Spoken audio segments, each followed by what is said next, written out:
Bendiciones, amados hermanos. Aquí estamos una vez más para compartir con ustedes un mensaje de la palabra de Dios. Bienvenidos a su canal Verdad y Libertad.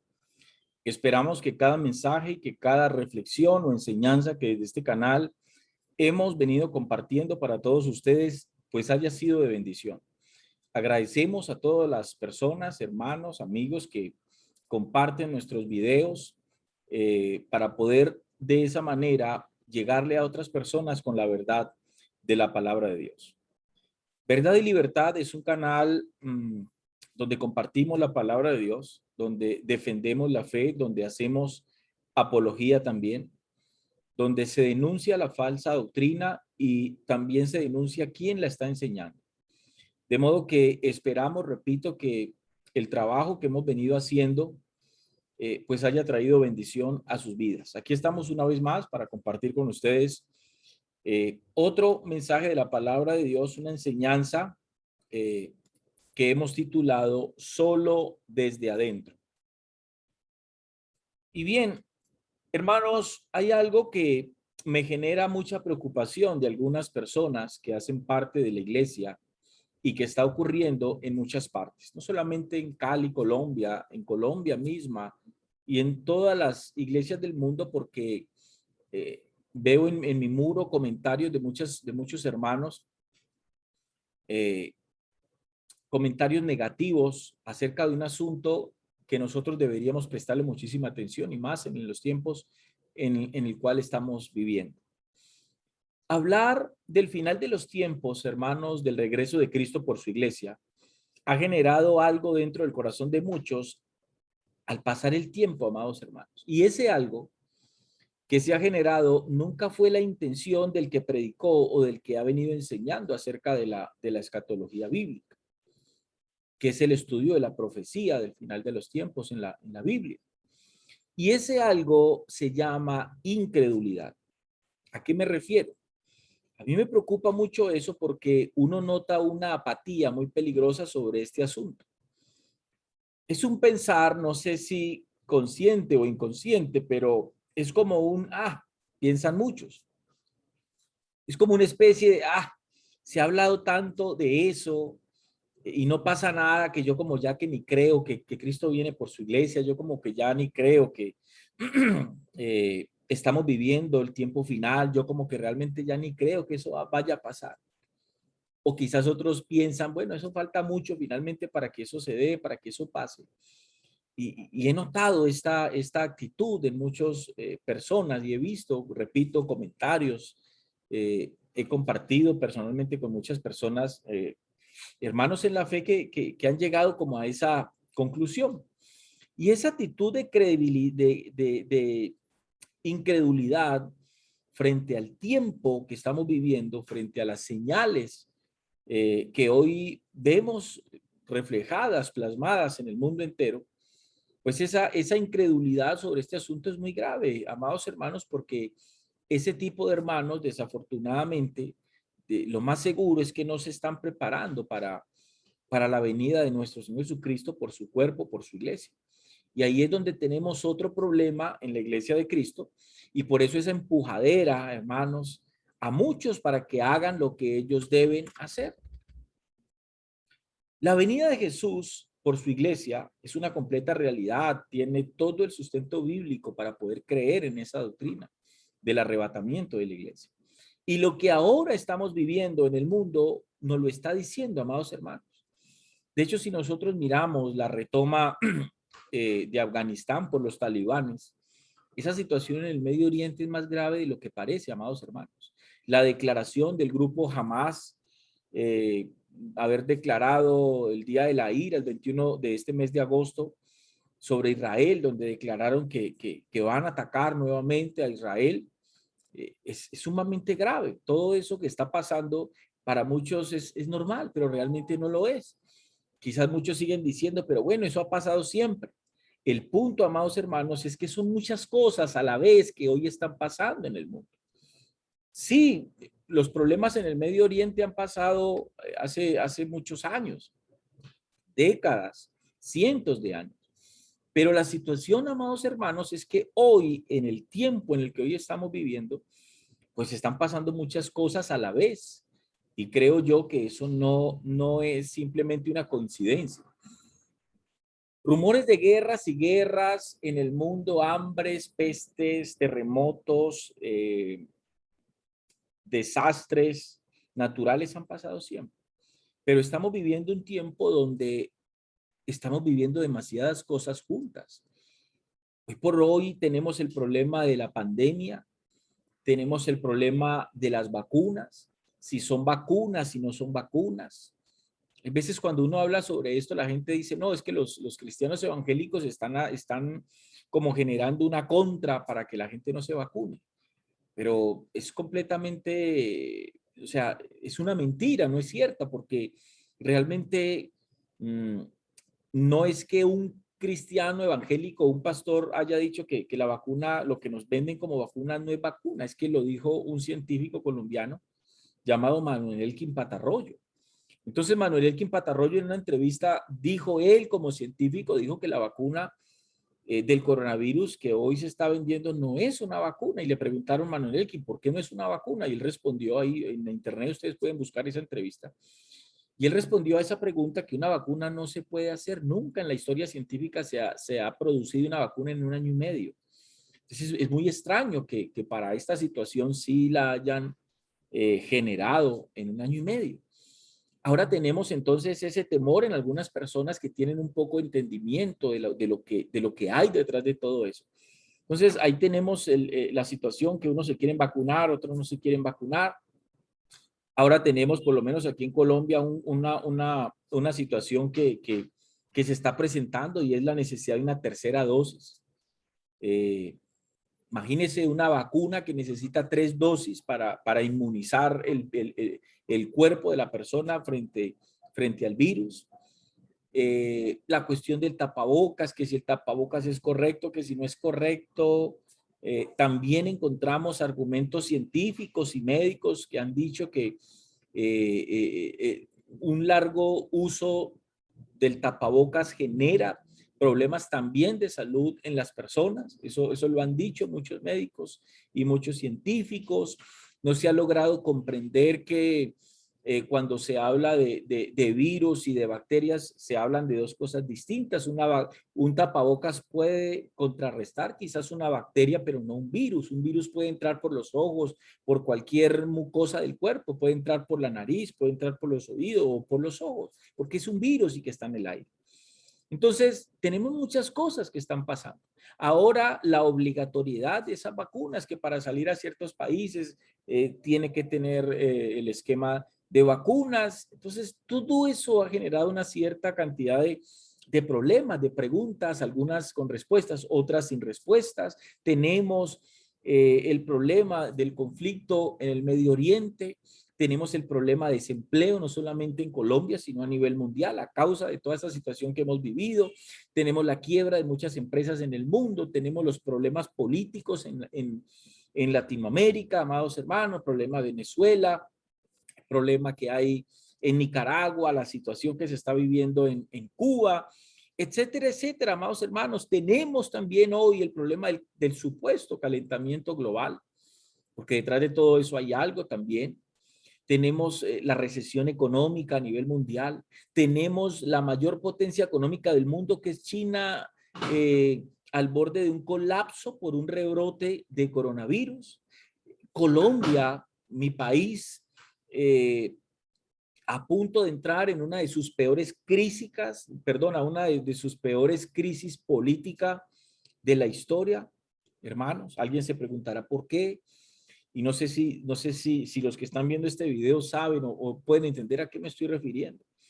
Colombia está a punto de entrar en una de sus peores crisis de política en toda su historia.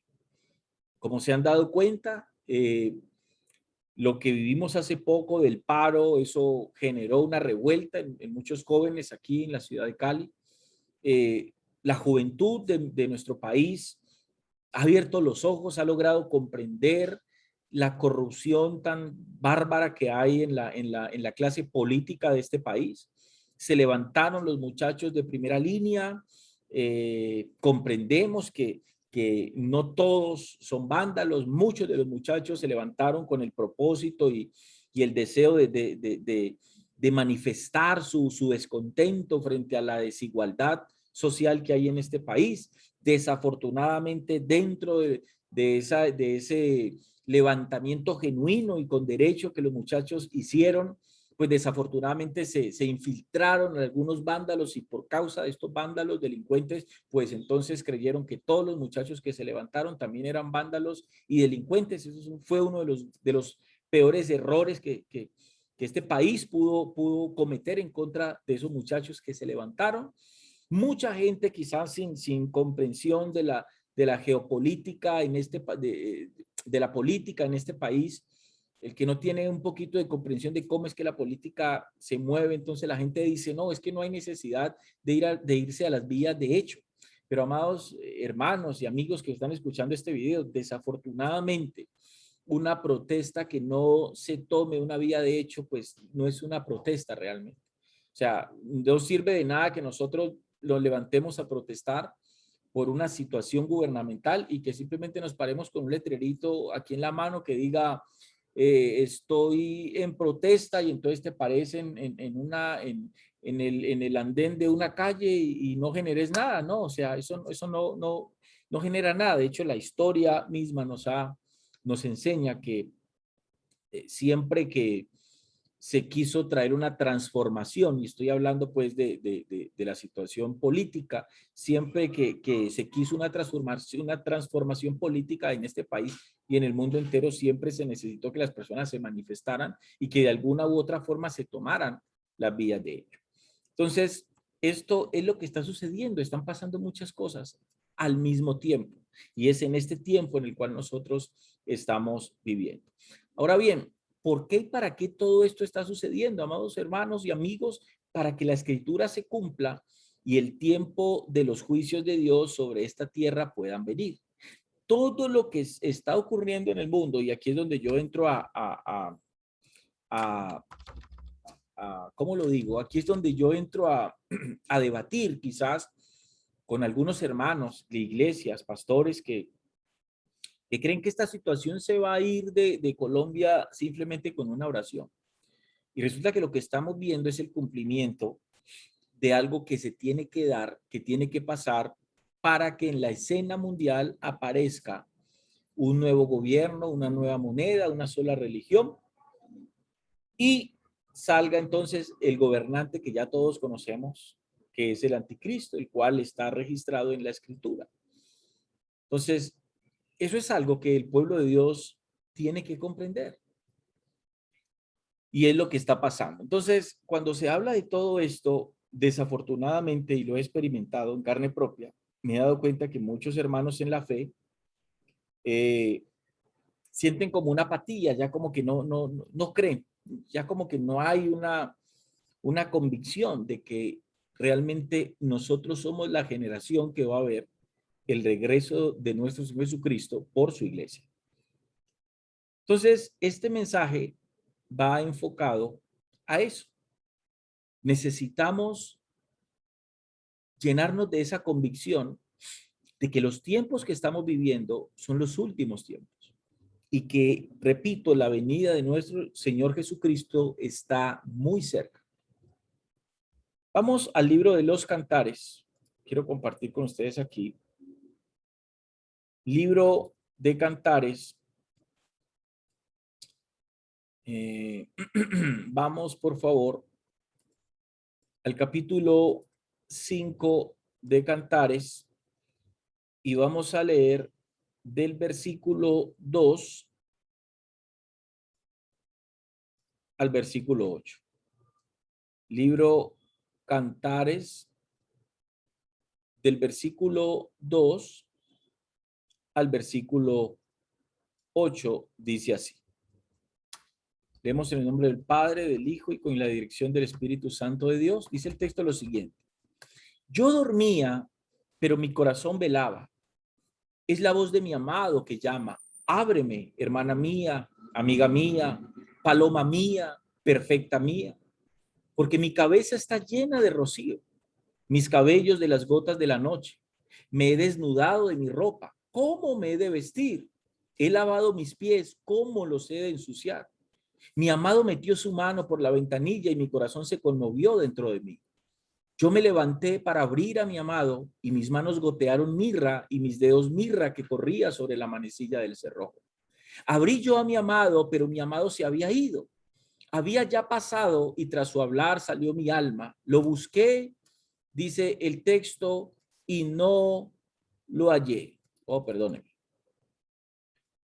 Abrí yo a mi amado, pero mi amado se había ido. Y tras su hablar salió mi alma, lo busqué y no lo hallé. Lo llamé y no me respondió, dice ahí el texto. Versículo 7. Me hallaron los guardas que rondan la ciudad, me golpearon, me hirieron, me quitaron mi manto encima, los guardas de los muros. Yo os conjuro, oh doncellas de Jerusalén, si halláis a mi amado, que le hagáis saber que estoy enferma, dice ahí, de amor. Bien, amados hermanos y amigos, dentro del cristianismo contemporáneo, ojo con esto, dentro del cristianismo contemporáneo se ha creído que este texto, que el libro como tal, fue escrito originalmente para la iglesia. Pero en realidad eso no es así. Este libro, hermanos, es un conjunto de poemas cantados que el rey Salomón escribió. Eso es importante entenderlo. Originalmente, el libro de los Cantares no fue escrito para la iglesia. En el contexto, la iglesia no existía. Importante comprender eso, la iglesia no existía. Salomón jamás recibió una revelación de la iglesia, del que el cuerpo de Cristo se iba a establecer como la iglesia que hoy conocemos. No, el libro de los Cantares, repito, amados hermanos, es un conjunto de poemas cantados que el rey Salomón escribió.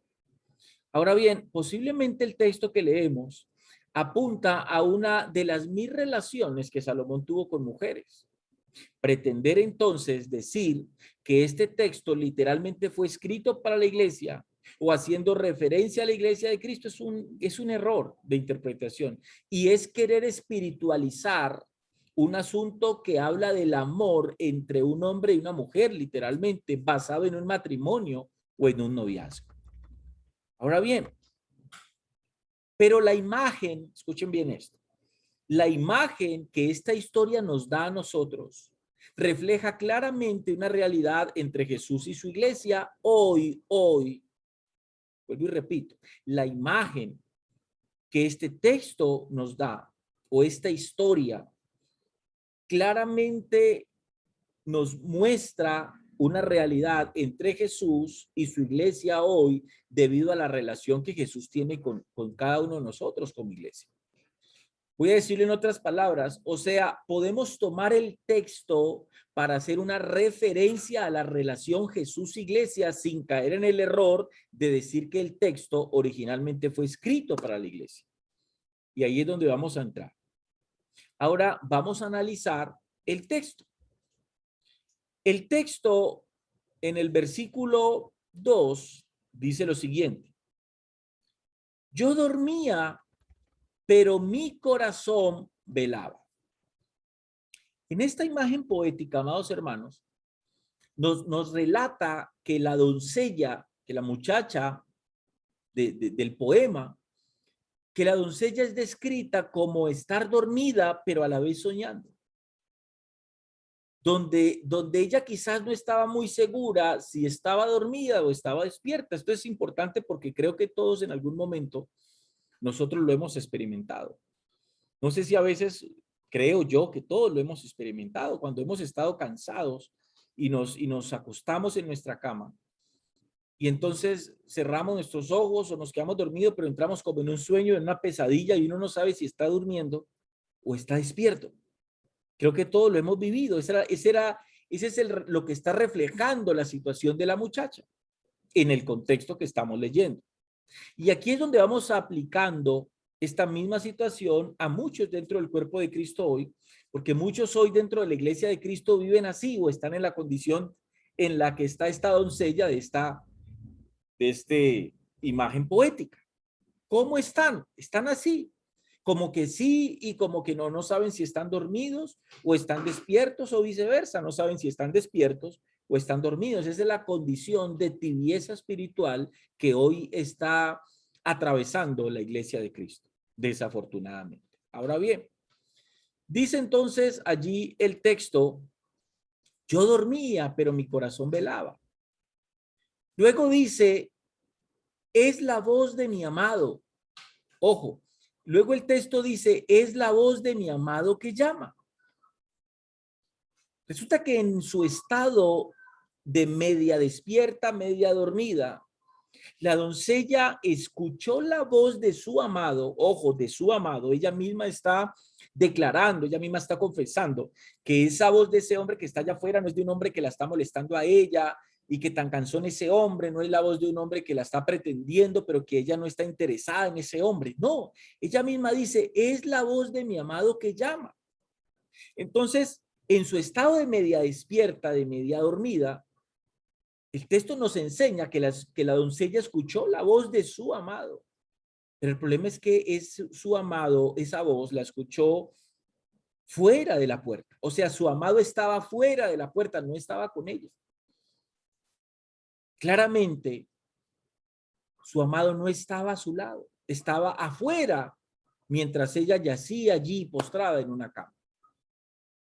Ábreme, dice el texto, hermana mía, amiga mía, paloma mía, perfecta mía, porque mi cabeza está llena de rocío, mis cabellos de las gotas de la noche.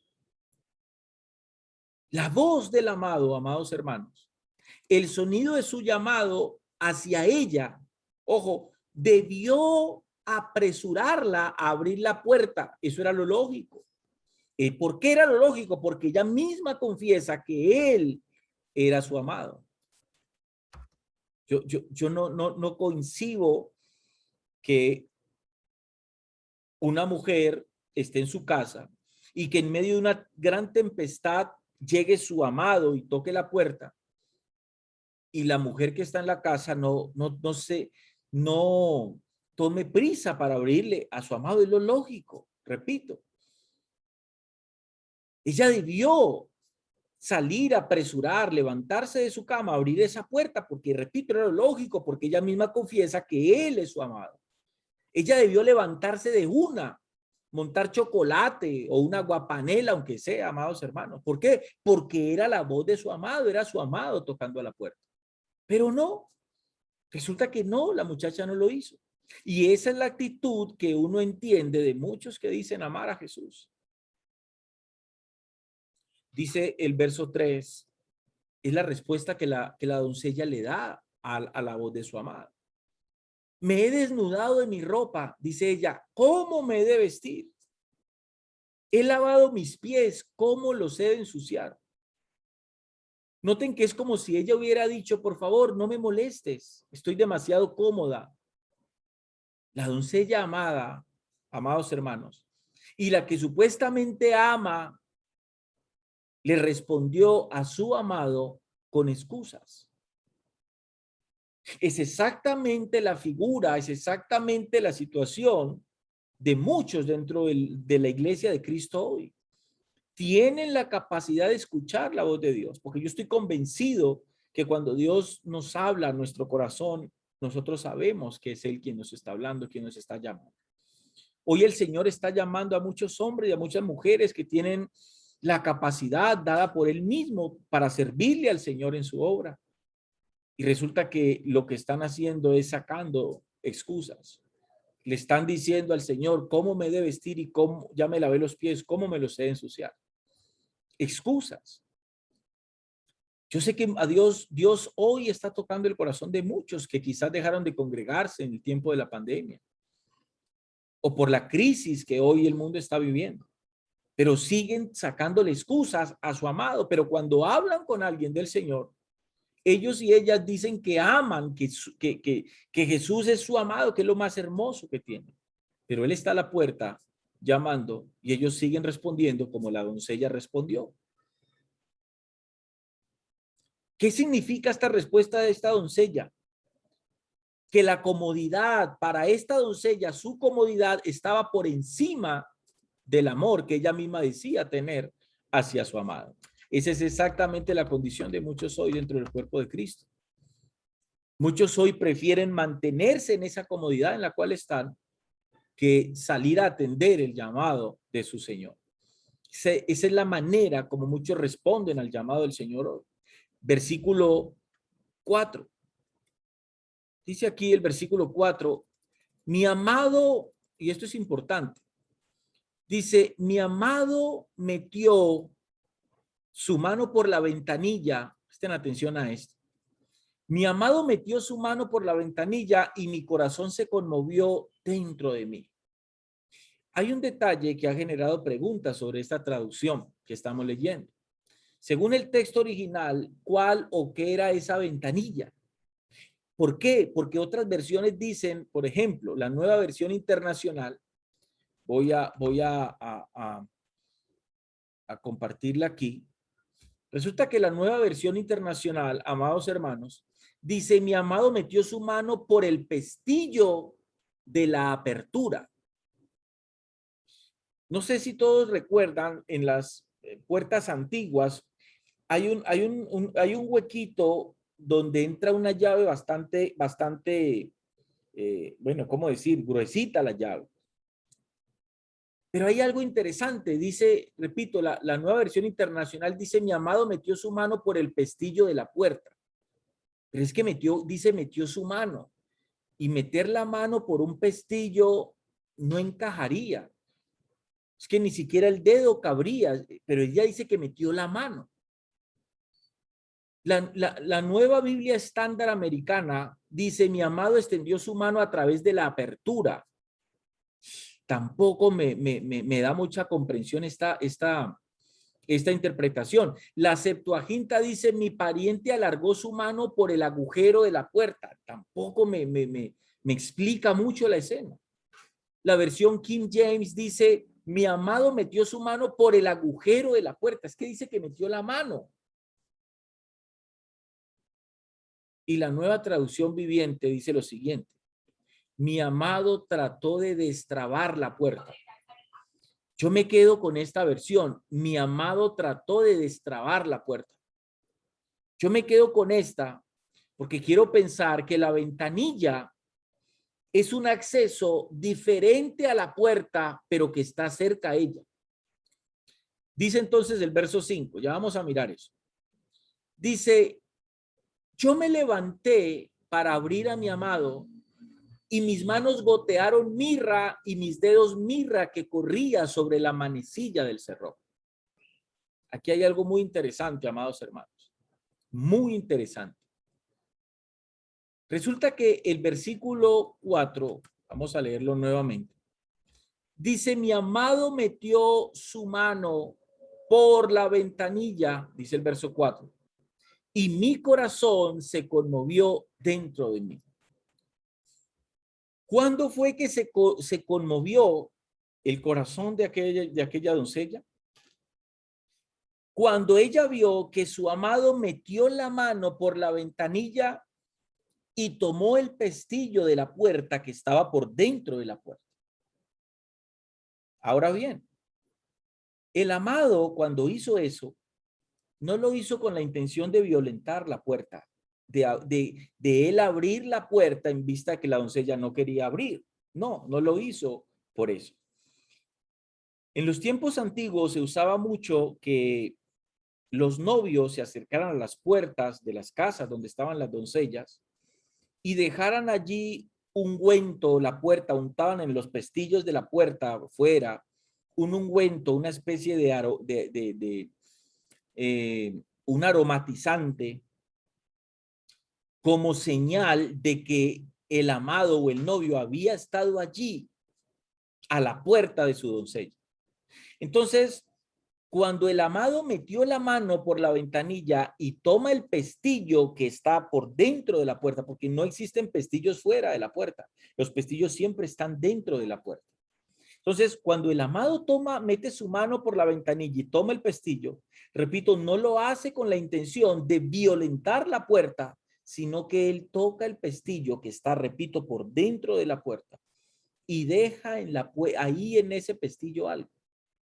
Vamos a leerlo ahora sí, y esto es muy importante.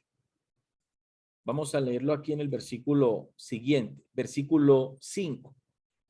Entonces ella dice que cuando ella ve a su amado hacer eso, dice que el corazón de ella se conmovió dentro de ella.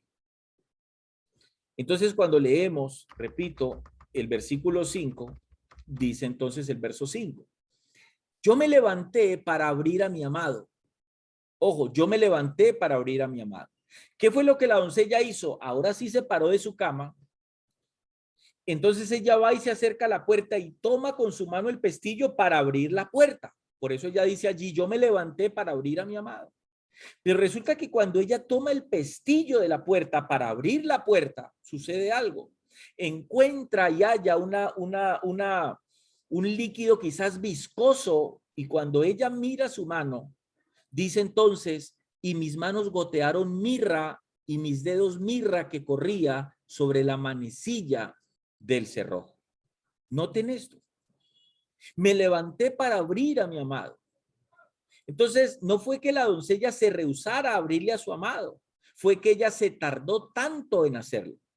Y lo que sigue es muy interesante para la aplicación que le estamos dando al texto.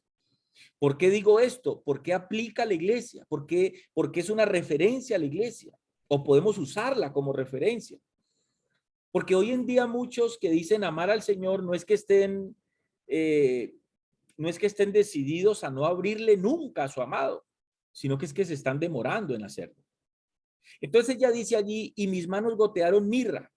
Resulta que cuando la doncella finalmente, repito, se levantó de la cama y llegó a la puerta, ella notó que la cerradura de la puerta había sido ungida con un dulce perfume.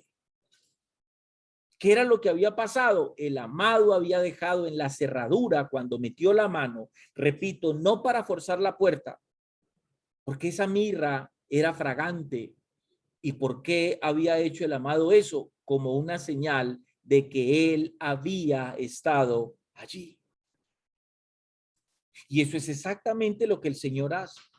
Cuando el Señor nos hace un llamado y nosotros no queremos atender a ese llamado, el Señor hace algo, y ese algo puede ser una situación adversa, algo puede suceder en nuestra vida, en nuestro entorno, como señal de que Él ha estado allí en la puerta de nuestro corazón, hablando a nuestra vida, para que nosotros le permitamos su entrada y poder así restablecer esa comunión que todos nosotros necesitamos tener con Él.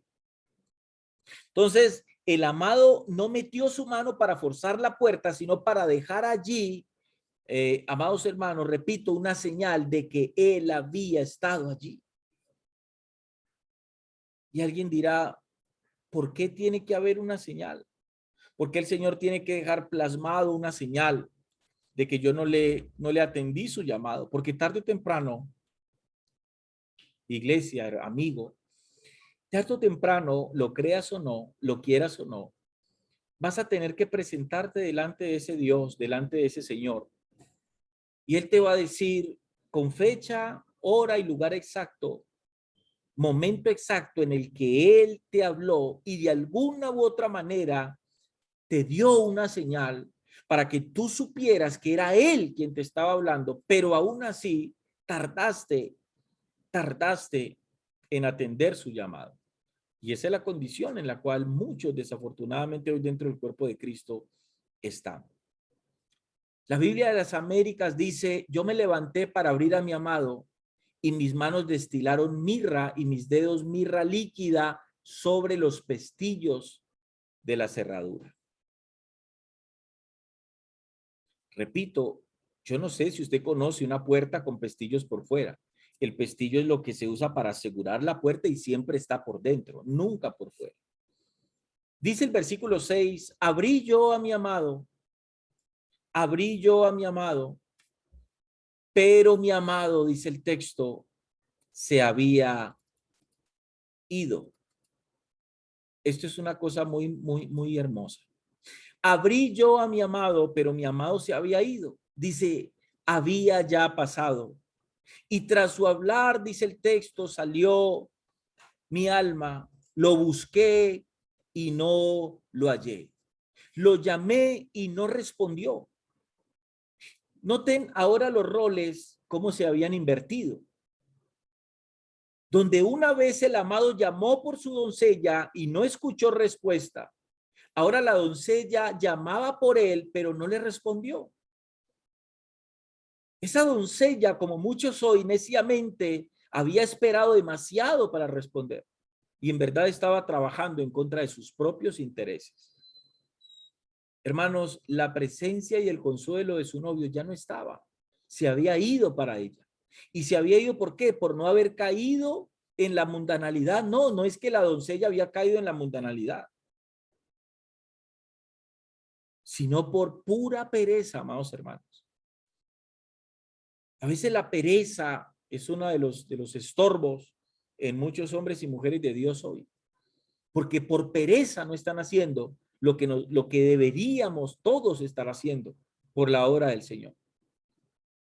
Entonces dice el verso 7, me hallaron los guardas que rondan la ciudad, me golpearon, me hirieron, me quitaron mi manto de encima, los guardas de los muros.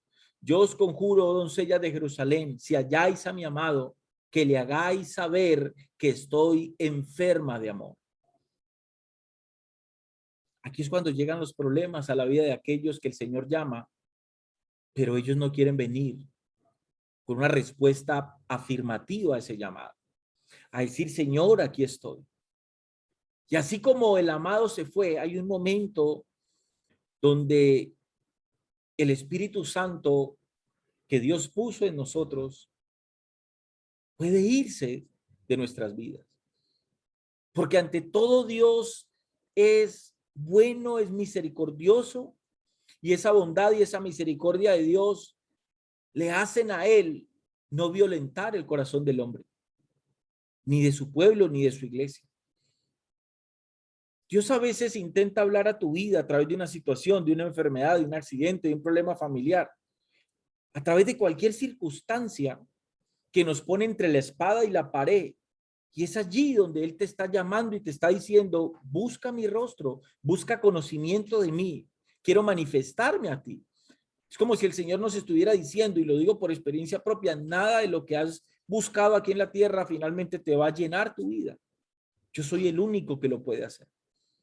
Pero aún con todo y eso, no atendemos. Y hay momentos donde su presencia se va, hay momentos donde ya Dios no habla al corazón del hombre porque ya lo hizo. Y Dios respeta, repito, la decisión del hombre porque Dios jamás violenta el corazón del hombre. Jamás lo ha hecho. Entonces, después de que la doncella sale, ya su amado no estaba y con lo que ella se encuentra es con problemas. Y en esto es algo que nosotros debemos de pensar. Ahora quiero que vamos al libro Apocalipsis, capítulo 3, versículo 14. Apocalipsis, capítulo 3, vamos a leer desde el versículo 14 hasta el verso 22. Dice así el texto. Y escribe al ángel de la iglesia en la Odisea, he aquí el amén, el testigo fiel y verdadero. El principio de la creación de Dios dice esto. Yo conozco tus obras, que ni eres frío ni caliente. Ojo, ojalá fueses frío o caliente. Pero por cuanto eres tibio y no frío ni caliente, te vomitaré de mi boca. Siempre he creído, o hace muchos años mejor, yo me preguntaba, me hacía una pregunta en base a este texto. Yo leía este texto aquí, el verso 16, pero por cuanto eres tibio y no frío ni caliente, perdón, el versículo 15. Yo conozco tus obras, que ni eres frío ni caliente. Ojalá fueses frío o caliente. Cuando yo leía este texto, yo me preguntaba y me decía, ¿qué es esto que el Señor está diciendo aquí? ¿Cómo el Señor mismo le está diciendo a la iglesia que para la iglesia fuese mejor ser frío? O sea, ¿cómo el Señor de la iglesia le está diciendo a su iglesia que Él prefiere que ellos sean fríos y no tibios? Bueno, esa pregunta me la hice por mucho tiempo hasta que un día el Señor me permitió comprender por qué estaba escrito eso. Y resulta que lo que Dios puso en mi corazón, amados hermanos, es que Él dice allí en ese versículo 15, ojalá fueses frío o caliente. ¿Por qué ojalá fueses frío o caliente? Dios puso en mi corazón la comprensión para poder, perdónenme la redundancia, comprender este texto. Resulta, amados hermanos, que cuando alguien es frío, está hablando de alguien que realmente se apartó y ya dejó de ser. Cuando alguien está en esa condición de apartado, el Espíritu Santo de Dios puede hacer algo y es convencerlo para atraerlo una vez más al redil de Cristo. Cuando una persona es caliente en el Señor, está hablando de alguien que está firme en la fe, pues también es alguien que le sirve al Señor porque Dios le puede usar. Pero el problema con el tibio es que el tibio se cree algo que él no es. Y ese es el problema. Entonces, cuando el Espíritu Santo toca el corazón de un hombre para hablarle a un hijo suyo que es tibio, para confrontarlo con su tibieza. Entonces, el tibio, repito, como se cree algo que no es, entonces el tibio no recibe quizás no recibe el consejo, no recibe la exhortación. Entonces el tibio continúa en esa actitud, en esa posición de tibieza. No sé si me expliqué. Por eso dice el texto, ojalá fueses frío. Es como el cielo estuviera diciendo, si tú eres frío, yo puedo hacer algo por ti. Y si eres caliente, también puedo hacer algo contigo. Es mejor que estés en alguno de estos dos bandos, en estos dos bandos, pero con la tibieza no puedo. Es como si el Señor les dijera, con la tibieza, con alguien tibio no puedo hacer nada. Porque tú dices, versículo 17, yo soy rico y me he enriquecido y de ninguna cosa tengo necesidad. Y no sabes que tú eres un desventurado, miserable, pobre, ciego y desnudo. Por tanto, dice el versículo 18, vamos aquí,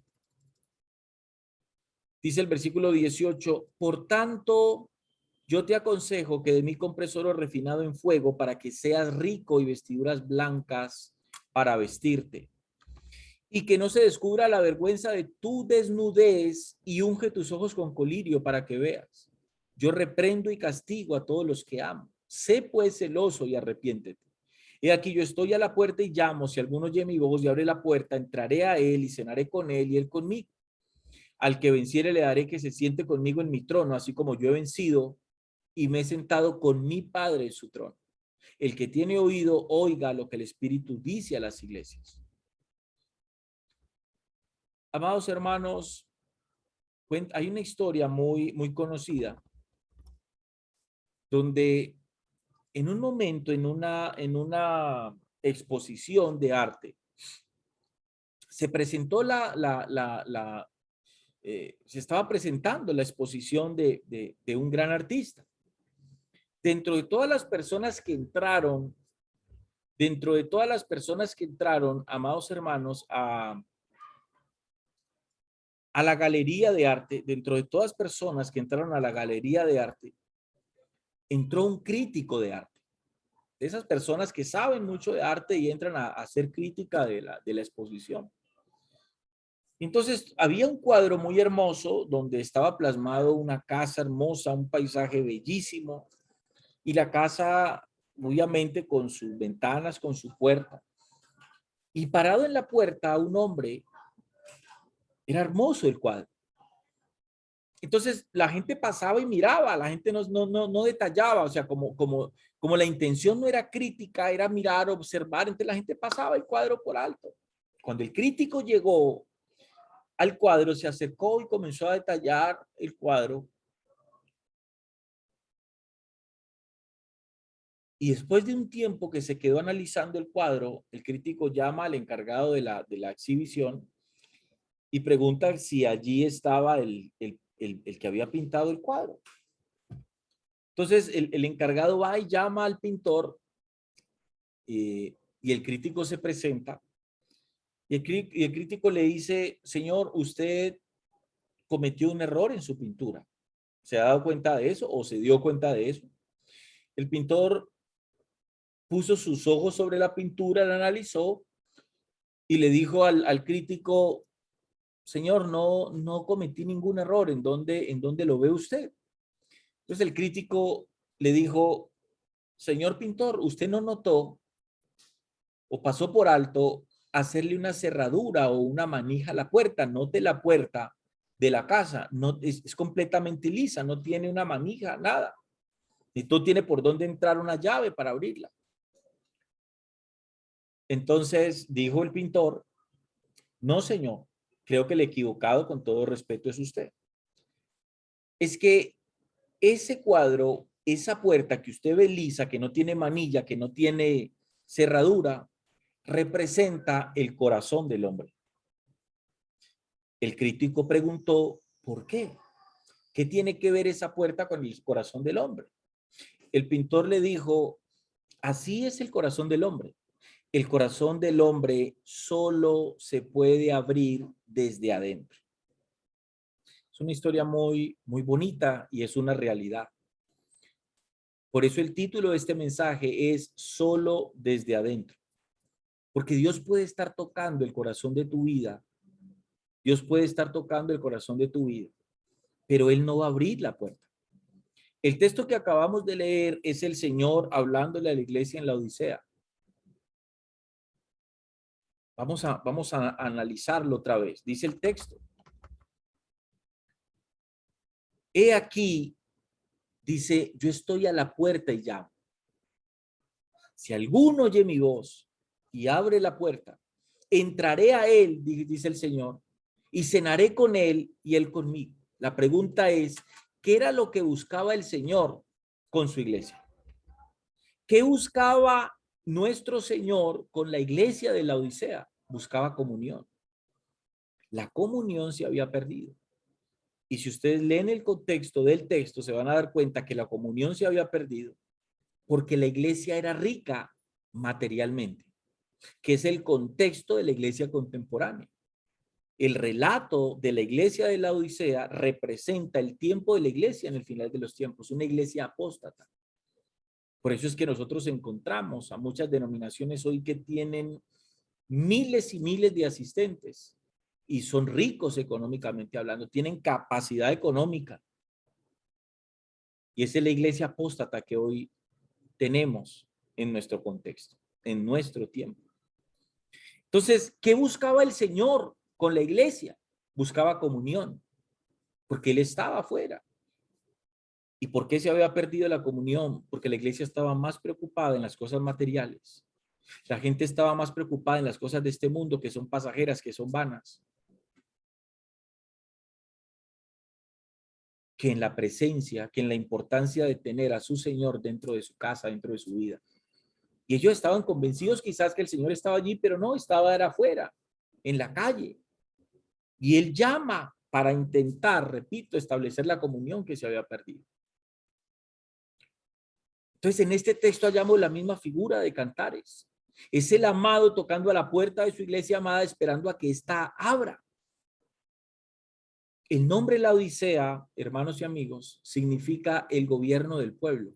¿Qué significa eso? ¿Quién está gobernando la iglesia contemporánea? La de ahora, el pueblo. Porque cada quien tiene su fe. Nadie se quiere someter a la escritura, nadie se quiere someter a la verdad de la palabra de Dios. Cada quien arma su propia fe, cada quien arma su propio evangelio, cada quien dice, este predicador me gusta como predica, pero no se da cuenta si el predicador le está exponiendo la palabra de Dios o no. Entonces, hoy en la iglesia hay una democracia, es el hombre gobernando. Pero lo que tiene que haber en la iglesia es una teocracia, Dios gobernando a su pueblo. Entonces tengan en cuenta eso. La Odisea significa el gobierno del pueblo y sugiere una iglesia democrática que ya no está siguiendo a sus líderes espirituales, repito, ni a la autoridad de la palabra de Dios. Está hablando de una iglesia tibia, una condición que viene al mezclar lo caliente y lo frío. Es una iglesia con verdad diluida con error. Y eso es lo que genera tibieza en el pueblo de Dios. Cuando se denigra, cuando se le quita poder al mensaje, a la palabra de Dios. Porque finalmente lo que me fortalece a mí es la palabra de Dios. No es una fábula, no es un cuento. Hoy desafortunadamente muchos personajes tenidos como grandes hombres de Dios, como Dante Gebel, que no hace sino contar historias, y yo veo que la gente dice, qué predicación tan hermosa y qué cosa tan hermosa. Y no se dan cuenta que en ese hombre se cumple lo que Pablo le dijo a Timoteo, que en los posteriores tiempos muchos se volverían a las fábulas. ¿Y que es una fábula? Un cuento. Leer un versículo bíblico y comenzar yo a sacar historias y cuentos y cuentos y cuentos que se convierten no en una predicación expositiva de la palabra, sino que se convierte en una conferencia, una buena conferencia, bonita, pero eso no me sirve a mí, porque a mí lo que me fundamenta es la palabra de Dios. Entonces este mensaje fue dirigido a una iglesia que por ocuparse de las cosas materiales había cerrado su corazón al Señor al punto que él ya era fuera de su vida. Y el Señor en su misericordia llama desde afuera. El problema es cuándo le vas a contestar, cuándo te vas a parar, cuándo te vas a mover del estado en el que te encuentras hoy para ir a abrirle a tu Señor. Quiero terminar con esto, hermanos. Jamás olviden esto. El Señor nos está llamando a todos a prepararnos para su regreso por nosotros. Y esa puerta que Él toca solo se puede abrir desde adentro. Esa puerta que Él toca solo se puede abrir desde adentro. Yo sé que tú que me estás escuchando, sabes, has discernido y reconoces que de alguna u otra manera Dios ha hablado a tu corazón. Cuando has estado solo en las noches, de alguna manera sabes que Dios está hablando a tu corazón, te ha hablado de alguna manera. Es Dios tocando esa puerta de tu vida. Pero créanme en algo y entiendan algo, por favor. Dios no va a violentar esa puerta. Dios no va a violentar, jamás violentó, ni violenta, ni violentará el corazón del hombre. Él espera que el hombre abra su corazón hacia él por amor, por voluntad propia.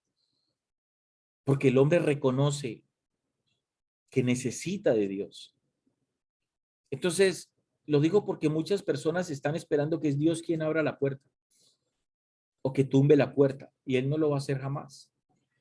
La puerta del corazón del hombre solo se abre por dentro.